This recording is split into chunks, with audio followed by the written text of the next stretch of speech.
What's good? Yeah, former guest in the house. So I'm just counting down the seconds. Boom, 7 o'clock. So get myself ready, and then we can start. Bulky, I'm saying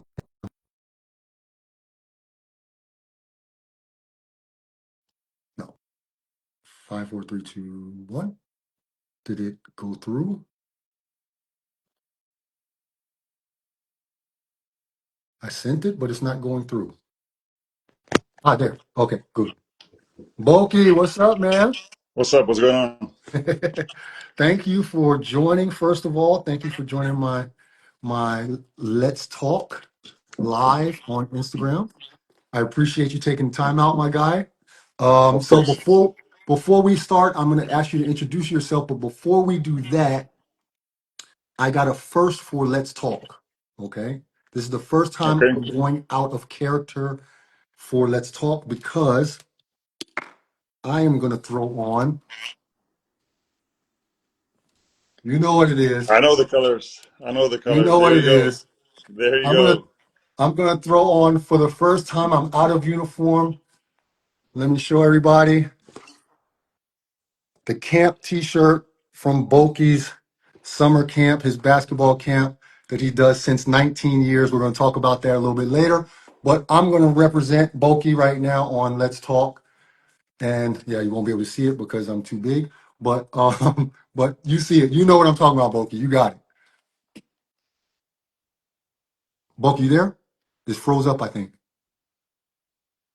Oh no, where you at, Bulky? Can everybody see me? Somebody throw it in the comments if you guys can see me, or because I see Bulky frozen. Somebody throw it in the chat. Moita, hi. Thank you for joining. So we seem to be having some technical issues with Bulky's Instagram. Hold on, let me. Thank you, Lanatar. So you can see both me and him frozen, or what?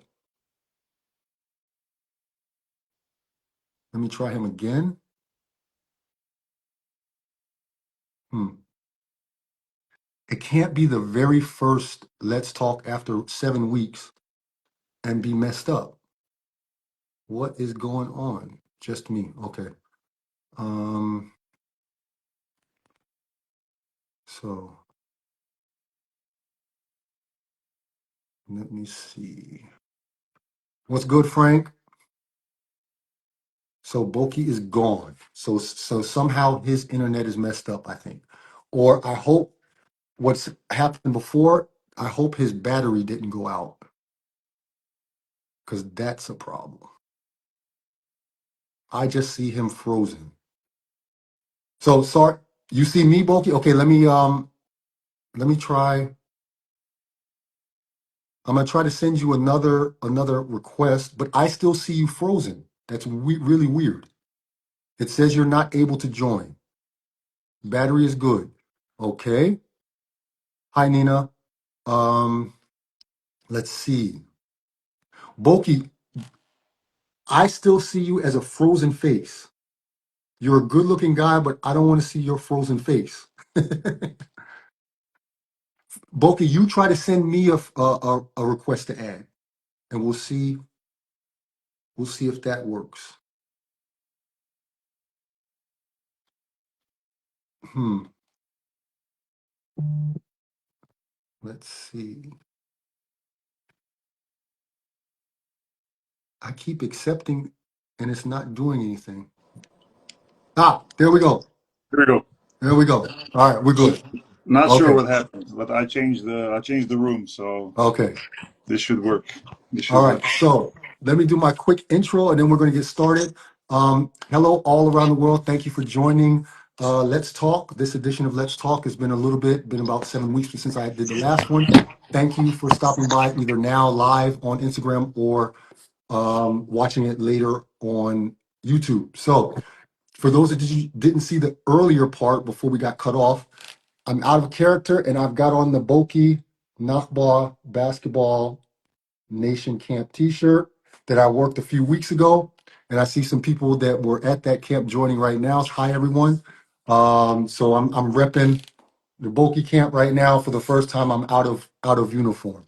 So, Bulky, can you do me a favor and introduce yourself really quick, and then we'll get right into it. Yeah, Bostjan Nachbar, former professional basketball player. Played in Europe, played in the NBA, and yeah, father of a husband and a father of two beautiful girls. And yeah, Girl let's Dad. say the Okay. the name of the basketball camp. But I always say that the basketball camp that we run are the people behind it, like yourself this year. So that's a short description right there. Okay. Thank you. That's all I need. We're gonna get right into it. So, when I do these interviews, I like to dig for information, right? So I'm going to ask you something. You've got a younger brother named Grega, who was also a hooper, right? And now he's a coach. Do you remember the very first time you hooped against him after you were in the NBA? Be careful what you say because I have information. I do remember. I don't know why. I don't know why that's important right now. Oh, no, no, no. See, I want to see if the stories match. So tell me about that. My information is I'll tell you what I know and you tell me if it's true. So Yeah. my information is that the first time you played against Grega in one-on-one back home after you were already in the NBA, he was talking a little bit of trash to you. He was winning and he told you something like, if a Slovenian player can beat you, what are you doing in the NBA or something to that effect. That sounds like him. That sounds like him. Okay, okay. And then he hits the game winner, and you were so pissed that you chased him around the house. That's true. I chased.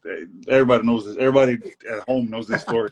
Chasing him until I caught him, and I grabbed his shirt with one hand, and he kept on running. So I tore basically the shirt off his body. We left it there. It didn't lead to any other further physical altercation. It was just too funny with how that developed. But that's about right. That's about right. Okay. I'm glad you confirmed the story. So thank you to Grega for giving me that piece of information. That was just the icebreaker. Now we want to get into your NBA journey, how it happened, and so like that. So let's rewind a little bit. So you were drafted 15th in 2002. What was that moment like to hear your name be called to be in? It was in New York City at the time, right? Hmm. To Hmm. be in New York City, get called to the stage, get to shake the commissioner's hand. What was that moment like for you? It felt like a very it felt like a very special accomplishment, something that I worked hard for many years, but I soon realized that it was just basically a new beginning. Like a lot of people think like you get drafted, like that's the high point, right, of your career. Mhm. At least that point. When you're young, you think like, hey, I made it. Like you said, you shake the commissioner's hand. Um, and it's definitely a big accomplishment and a dream come true because especially if you're a first rounder and you hear your name, like you know something that convinced the people to basically to draft you, to pick you, to be on their team. Right. But the real hard work really starts after that. That the draft and the whole process after it goes super fast. Like there's just so much media and coaches talking to you and GM talking to you and new teammates talking to you and everything develops really fast. So you kind of it's a crazy moment. But then soon once you step on the court, you really see it's a battle. It's a dogfight. Trying to fight for your minutes, for your position on Mhm. the team. So definitely a special moment. But like I said, it's a new beginning. That's what it really is. Mhm. So you basically went from Slovenia to Houston. What was the biggest adjustment for you both on and off the court? Culturally, honestly, I didn't have that much that many problems. I spoke really good English back then. I was willing to adjust to the Texas culture. Going to a huge city and the people on the team, the fans, the people in Houston really accepted me. I have great memories of that. I made a lot of Mhm. friends there, and that part was easy. I think on the court adjustment was maybe more difficult one because I was not physically strong enough. Mhm. Even though I already played at the highest level here in Europe for some years, and and won championship in Italy and played Final Four of EuroLeague and meaningful minutes, not just that I was participating. I saw, especially back then, we're talking almost 25 years ago, like the NBA was different. It's still physical now, but it was a different game. It was a little bit slower and it was more one-on-one oriented. And if you're not able to basically stand your ground and defend your guy every time they put an ISO on you, you struggle. And I had to get fast quicker. I had to get stronger. And that, that doesn't happen overnight. Right. But, but I enjoyed that part. I think it was a learning curve that I had, a learning part I had to go through. And I learned a lot over that first season that I was playing there as a rookie, Who was your toughest matchup?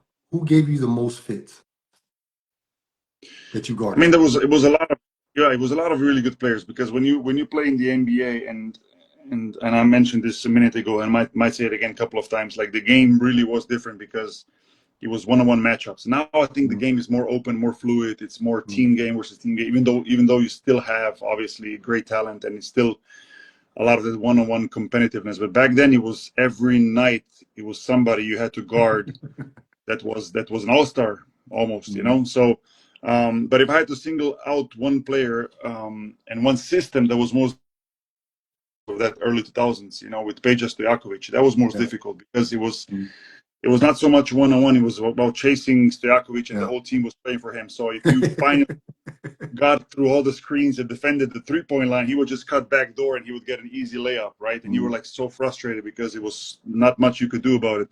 So that was basically for me was the toughest matchup, and that's the team I always thought I had the most trouble playing against. If you could talk to yourself from now to back then, what advice would you give yourself going into your rookie season?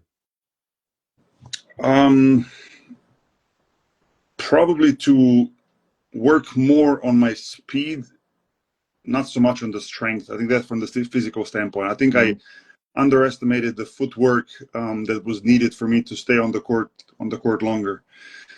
Offensively, and this was a defensive part. Offensively, I thought I was skilled enough. Maybe, just those basic things that I needed to correct. Stronger dribble, using more of my body. Things like that I wasn't used to doing. Shooting and stuff, I always spent a lot of time on, so that wasn't an issue. It's not like I had to improve my shooting or something like this. So maybe it was like, on ball, dribble creation, using the body and footwork. I think that was something that I needed the most. I did get stronger throughout my first year and a half, but once my footwork caught up, I was able to play more consistent minutes. I got one more question in this category, and then we're going to move on to your national team career. But what was your welcome to the NBA moment? I think there were many, but the real moment for me was, I think, the first game we played against Indiana Pacers, if I remember correctly. Preseason or real game? No. I think it was the first game of regular season was at Indiana. I think I scored.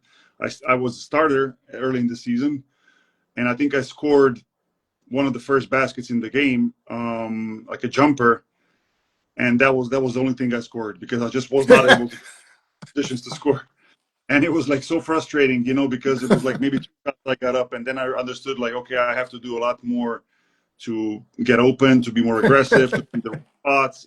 The game is just not going to come to me. Like I have to go get it. So that was maybe the eye opener for me. Okay. It's easy to say that you get drafted, you're a first round pick, you play, but you still have to go and get it. Nothing is given to you once you're in the NBA. Yeah. Let's talk about your national team career. You have some incredible years repping Slovenia. What did it mean to you back then to wear the Slovenian colors and represent them on the national team? The national team was always, I would say, the most important thing. Maybe at times I focused on getting myself ready for the next season, or trying to take care of an injury I had. But whenever I was ready physically, mentally to play, like that was always on the top of the list, on the priority. And I think I played 4 or 5 European championships and 2 world championships. Hmm. Not to mention all the youth categories and things Yeah. like that, all the qualifying games, et cetera, et cetera. But yeah, whenever I had, but honestly, it was two things. One was sense of pride representing our country. When I started to play with the national team, like end of 90s, early 2000s, like Slovenia was not really on the map. We were a young country that basically got independent 10 years ago or so, and we never reached any higher spots at Eurobasket. So our main motivation was like, we got to show people that we're here as a serious country that plays serious Hmm. basketball, and I think our generation really achieved that.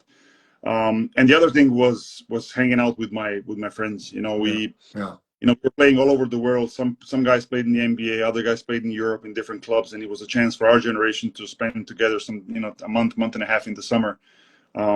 So I was really always looking forward to that, because some of the guys we had on the team are still my best friends, and Hmm. those moments were precious. Do you remember your first call up to the men's national team, and how was that? I believe it was a qualifier, like a window during the season against Ukraine in Slovenia. I think that was my first game. I think it was like 99, maybe 98, something like this. Hmm. And I think if I remember, I did really, really well. But at that time, I was already playing a lot of minutes in Slovenia and on the team and at the pro team. So it wasn't like a huge surprise, because I played with the same guys that I was Right. playing against at the basis. But I believe that was the first game, and I think I scored something like 10, 15 points, which was great to start off national team career as a Hmm. 18 and 17, 18-year-old kid. There's always one national team game, or one win, or one really painful loss when you play with your country. Do you remember the most important win, what you feel like that was it, and then one that was really, really tough to swallow? I mean, I forgot to say one thing. I think in my first game, I think I actually I got a cut on my cheekbone, so I was bleeding out of my cheekbone. That was the welcome to the national team moment. Bleeding back. That was in that game, I think, against Ukraine in Slovenia. But the biggest win, I mean, maybe that the win we got against Croatia at quarterfinals in 2009, Mhm. because it's the first time we made the semis. So that was like the first time we knew we're in top 4 in Europe, and for us that was such a huge thing to finally made it to, like, the medal games, right? Right. Uh, but I think that the toughest loss was probably the next game, the semifinal Hmm. against Serbia, which we lost. I think it was an overtime game that we lost, that we were so close to winning, and then we lost that, and that was the heartbreaker. So those two games that happened basically on, back to back, were Hmm. were the were the biggest up and down at the same time. The line between agony and defeat is very, Unbelievable, unbelievable. that high from winning and then the low from losing. That's a very thin line. Um, so of course, Slovenia has kind of like exploded internationally for the last couple of years, especially. But your group was probably the one that put them on the map. Do you feel like a big brother watching these guys now, being able to have the success that they've had, especially in a country with 2 million people? It's not like like Germany with 80 million people to choose from. So Yeah, it's a relatively small country. I think our generation does feel a sense of pride that we were able to,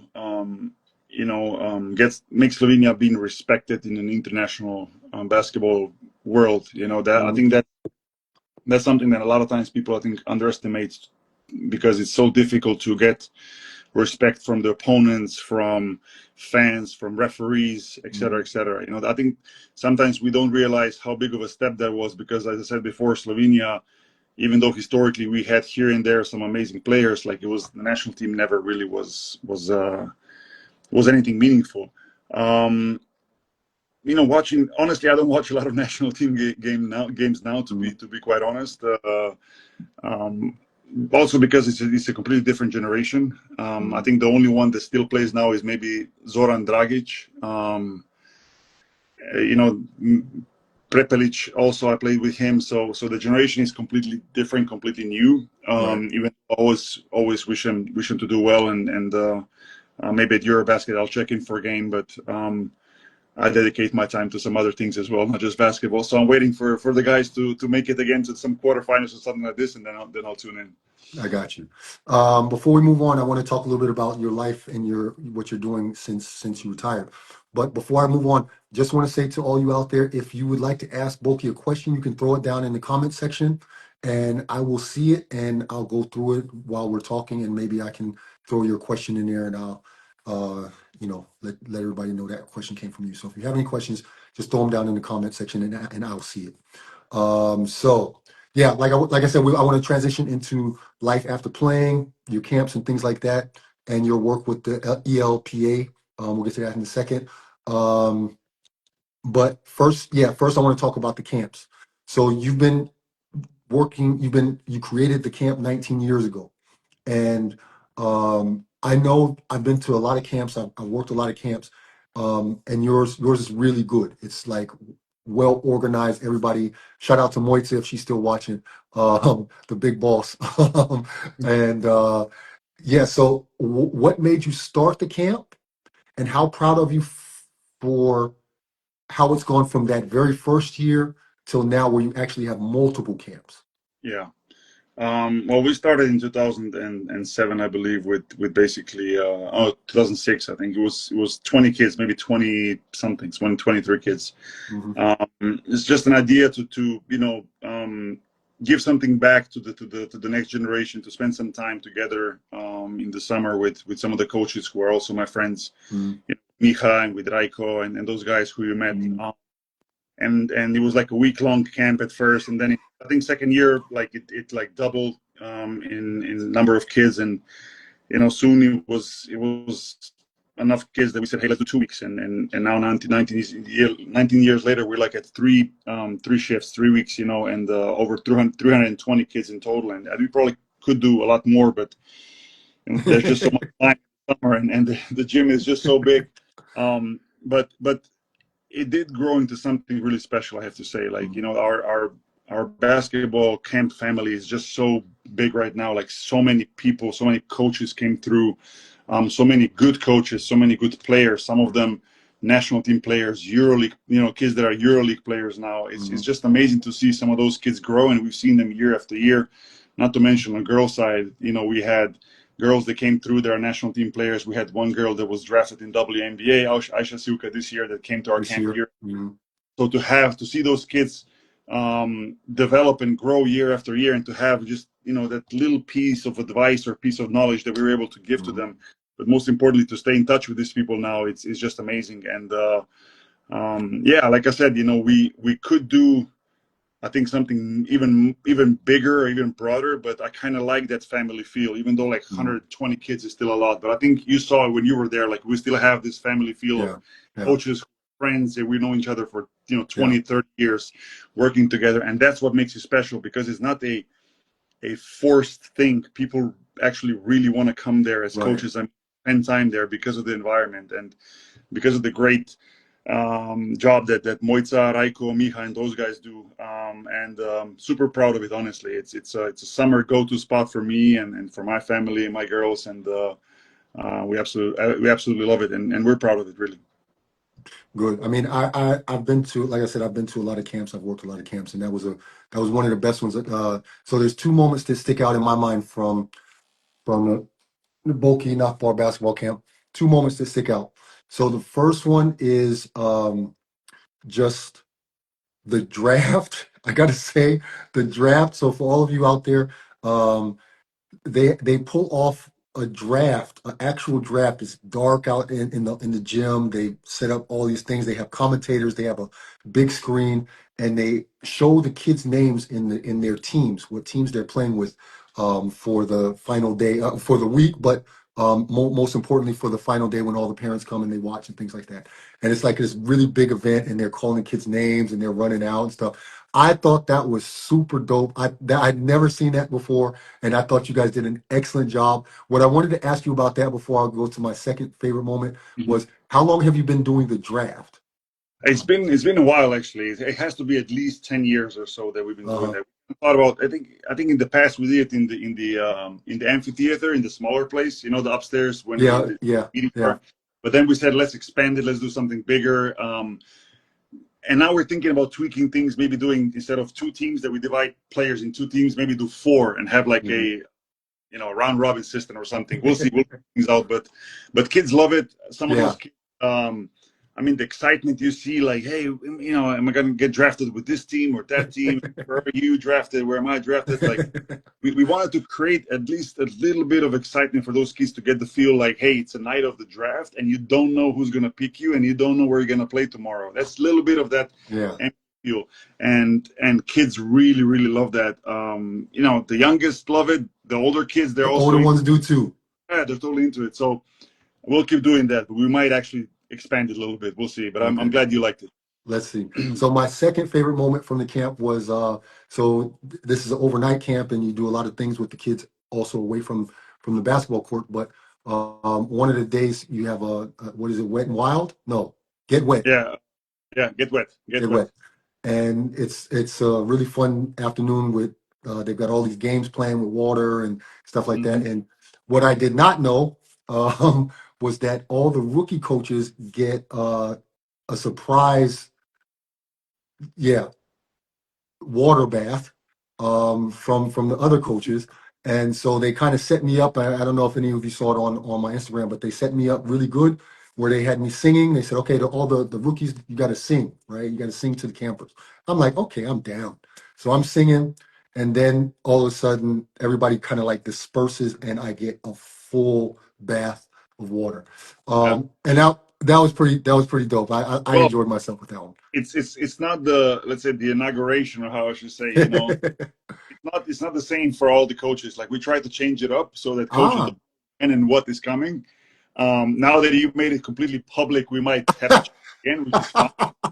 But just to give you an idea, that when we started the camp, when we were on the boat, that kids go on the boat ride every week. Yeah. We went really far. Like, I still have a video of it. We went really far into the sea, and we threw Miha off the boat, and he had to swim probably about 30 minutes or more to get back to our boat. So you got it lucky. You were lucky that you didn't have to Yeah, do I'm that. I'm good with that. I'm Yeah, good with yeah, that. I'm yeah. good with that. Okay, so let's move on to what you do with the EuroLeague Players Association. So you've gone from player to player advocate. What inspired you to take the step in your role as managing director of the EuroLeague Players Association? How did that come about? Yeah, I mean, first of all, I saw the great work that Player Association does in the NBA. This was something Mhm. completely, or the NBPA, I should say. That's something that was completely new to me when I played there. I was not used to have a collective player representation that strong, that powerful here in Europe. And I Mhm. saw so many problems that players have individually or collectively that were just never solved, never addressed. Player had nobody to go to. Right. It's funny because when I went to the NBA, I thought for the first, at least for my first year, not the first 2 years in the NBA, I thought NBA and NBPA is actually the same thing. So I was like, NBA is here again when we had meetings. Like, what do they want from us? But the more you start listening and you start kind of learning about the business and about the different issues, of course, NBA issues for players are different than in Europe. Mhm. But I could kind of see, like, that makes sense that you have a separate entity that helps the players, because the league and the clubs or the teams are not always going to be in favor of helping players because it's Right. maybe contrary to what they want. Right. So coming back to Europe and kind of being towards the end of my career, I started getting this idea, like, to maybe start something like this at the highest level in Europe, which is in the EuroLeague. But nobody was really doing that. I was interested to see where I can turn for help or for advice, but there was nothing. And then that's how we started talking with some of the players, and I saw that, when I was visiting players, I talked to them, and I saw there was a lot of interest, but nobody was willing to really step up and do something, and to get organized like that. Right. So when I retired, I spent some time doing that. I surrounded myself with a team, and basically presented the players with the idea of creating the Player Association, and the players jumped on it immediately, which was great to see. And here we are. So that was basically it. It could have been somebody else also. I think the players were just ready to have something like Mhm. Player Association highest level. Mhm. And I'm happy that they've decided Oh, there was a little bit to do of that. now. Okay, I got you now. So Yeah. tell a little bit about the work that you do behind the scenes, that players or that people might not realize. It's I always separating two different things. On one hand, you have individual issues or Mhm. problems or situations or and collective. So if I start with Mhm. collective, like basically what myself and my team do, we negotiate the collective, we negotiate the collective agreement with the league. It's something that didn't Mhm. exist before, which basically sets the standards and the rules and regulations for all the clubs in the EuroLeague that they have to respect, and for players, so it's both, right? So that's one thing, and that's the big part, because it sets all the rules for everything that we do. And then you kind Travel, of, practice yeah, times, money. preseason, practice times, travel, contracts, the way they have to be designed, overdue payment system that we have, second medical opinion that we have, bunch of things. Mhm. On the other hand, you have these individual things when players have individual issues, a lot of times contractual or related to late payments, that Right. we take care of, and that we have a system that is, I would say, very aggressive and very successful. And that's the work we also do. And then maybe the third part is the benefits or the different Mhm. services we offer to players. And I'm not going to go through all of them, but for example, the big one we focused on lately, the last couple of years, was the second career program that we Right. have. And I was so happy to see that we have such a high number of players enrolled in the program who basically talk to our expert on preparing for what comes after basketball, what it Mhm. means. How do I get my education done? Because academics, I never was able to complete my academics. Mhm. Which is the best university? What courses should I pick? If you want to open up a business, what do I need to know about the business? What kind of certification I have to get? Et cetera, et cetera. Whether I want to go into coaching, what are the opportunities to become the coach? Which certification I should get. I mean, long list of things. And we've seen and we've learned very quickly, like players, and I knew this, but it was on one hand challenging, but also rewarding to see that so many players needed that help, and we had finally the tools in the system to do it. Right. So, it's great to see some of those success stories of players attending our second career program and now getting some serious jobs, whether it's in EuroLeague clubs, or whether it's with their business, or whether it's with Mhm. the investment they're doing, or whatever it is. And it's so important to prepare for what comes after basketball, and that's one of the things we focused on over the last couple of seasons. I know that since you guys have been doing that, you and I talked about it a little bit, there's always the trickle down effect. Hmm. So because of the work you're doing with the EuroLeague Players Association, these kind of standards that are set Yeah, in particular countries, they're starting to adapt their systems accordingly. And I yeah, think that's maybe one of the biggest issues that is not really known, because everyone thinks, okay, they're only talking about the best paid, best players, that 10%.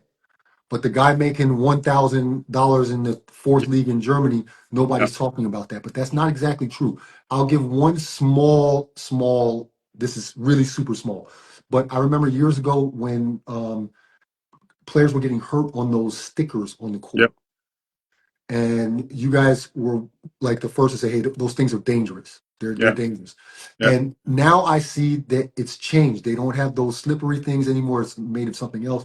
Um, there's probably still a lot of countries that still use those on court advertising things, but I did see after that a very noticeable change of things like that, and that's something incredibly small, but it's still well, the federations start to understand, they start to think about things, and it trickles on down to everyone else.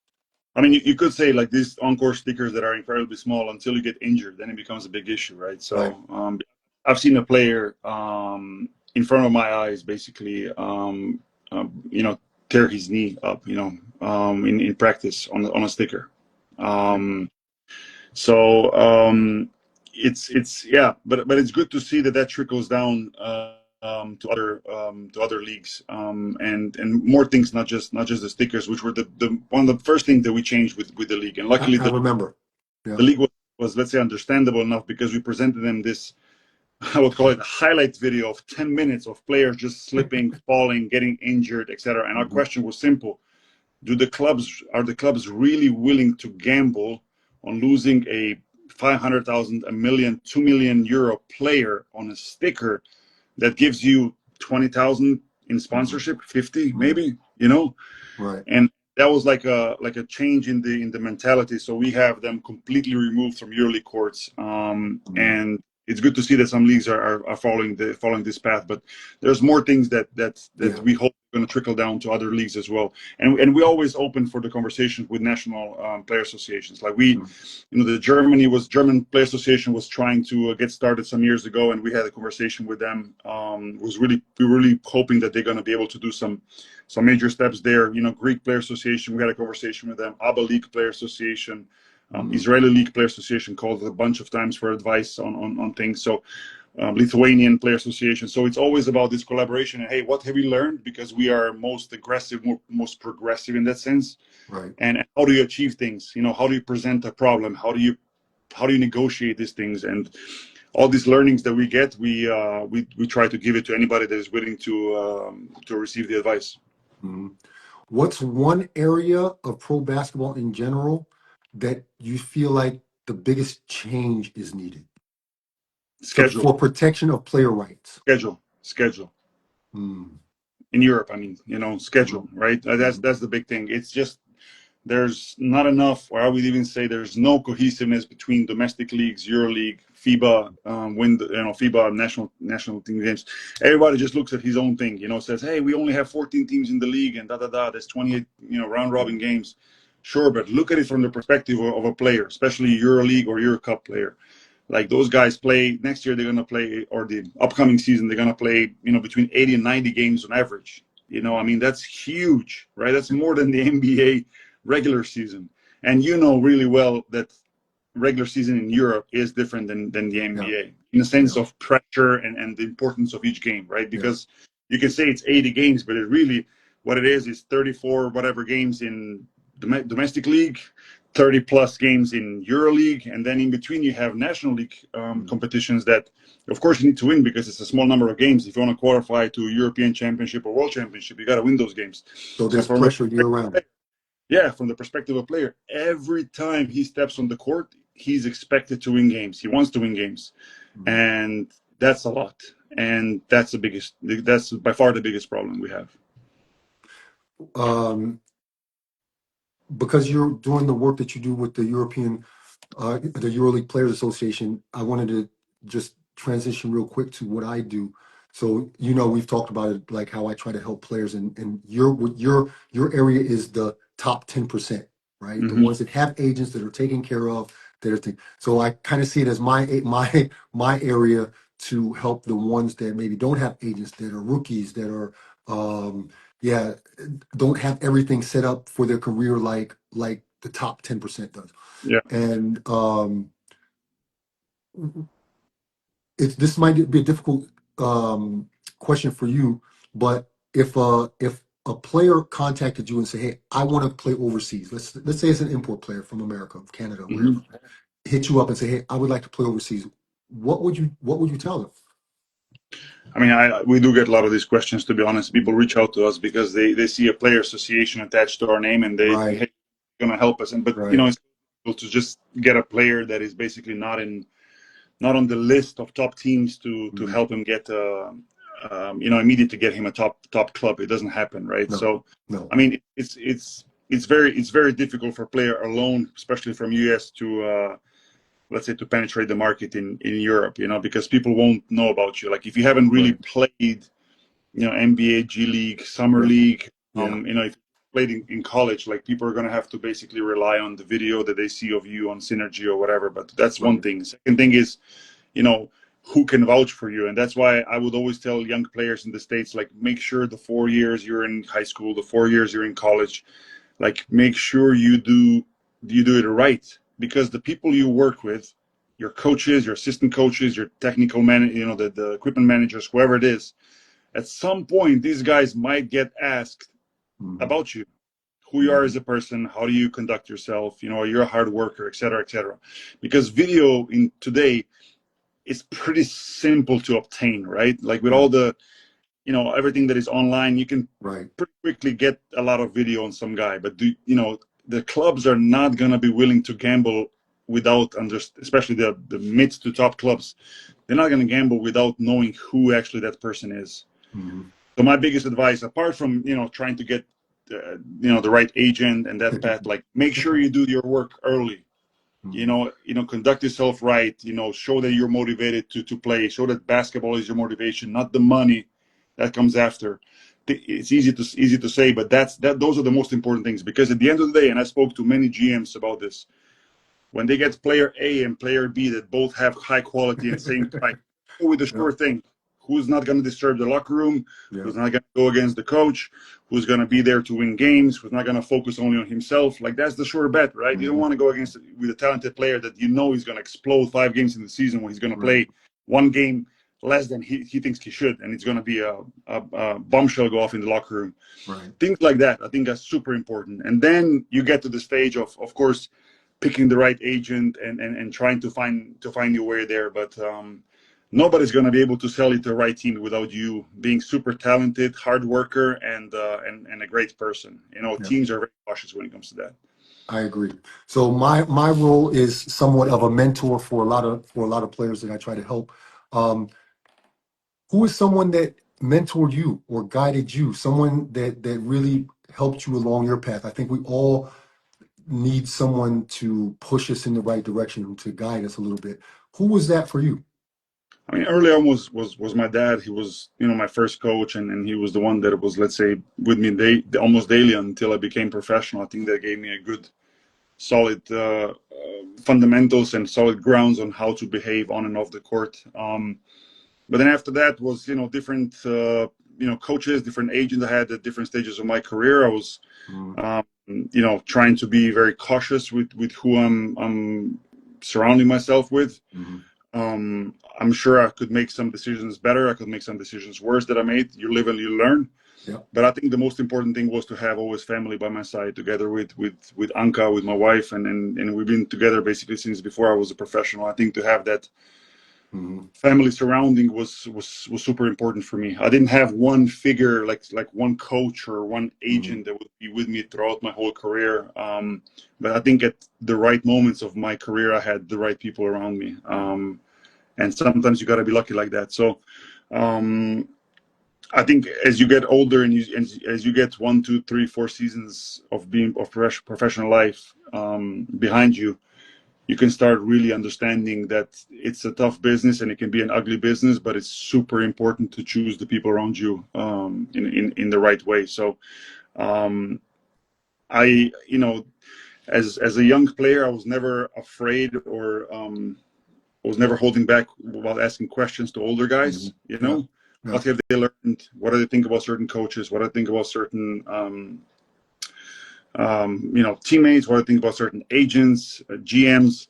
Right. Because that's how you really get the feel for people who have been through that already. A lot of times I've seen players who were just quiet in locker room, never asked anything, never cared about anything, and those guys a lot of times have problems, to be honest, because Mhm. they didn't get that first-hand information, which is mostly the most useful. Yeah. I totally agree. So, my guy, I am almost done with you. I've got some rapid fire questions, a couple rapid fire questions for Cool. you. Just say the first thing that comes to your mind, okay? And then we're done. Hardest coach you ever played for? Um, Jeff Van Gundy. Really? Yeah, Okay. super tough. Um, most talented teammate you ever had? Vince Carter, Favorite city you ever played in? New York, Would you have rather won the EuroLeague finals or NBA title? NBA title. Who's the GOAT? MJ, Kobe, or somebody else? MJ all the way. Okay, MJ all the way. you're still my friend. You still my guy. Okay. Last question. Would 25-year-old Bulky survive in today's EuroLeague? I will thrive in today's EuroLeague. I'm that serious. I'm that serious. I think the fast-paced basketball, the quicker basketball, the more open, a lot more threes kind of basketball actually suits me better. The previous era was a little bit more slow and Mm, that didn't monotonous and so for me as much. I mean, I mm, was still successful, but I think I would be just as much or more successful right now. I'm convinced about that. okay, good. So I've got one last thing that is a ritual on this show. Whoever is on the show has to nominate someone that I can contact to be on the show. It can be anyone. It can be a fan. It can be a player, a team, former teammate, whatever. But the key is you have to help me get this person. So you're going to have to reach out to this person before I do, because they usually don't follow me. So my requests go in the garbage. And so you got to try to help me get this person. And once I get in, then I'll do the rest. So you have to I'll nominate somebody. yeah, I know who would be the interesting guy for this. You should go get Igor Rakocevic from Serbia. He'll give you some really Okay. interesting stories. So I'll connect you with him. He's a funny guy. Okay. I can rock with that. I'm really happy with that. So you'll connect us, and then I'll see if I can get him on the show at some point in time. Awesome. Bulky, I appreciate you coming on, man. Of I'm course. out of character for the first time, and that's because I had such a great experience at your camp. I'll see you next year. And I no, really, you were so down to earth and so cool. We went out for a couple of times just to hang out and talk, and that was really also a highlight from my time at the camp. Just getting to know you and the rest of the staff, and to make me feel at home in another country that I had never worked with any of you before, and you guys did a really good job of that. And the work that you're doing with not only with the camp but also with the EuroLeague Players Association is to be commended.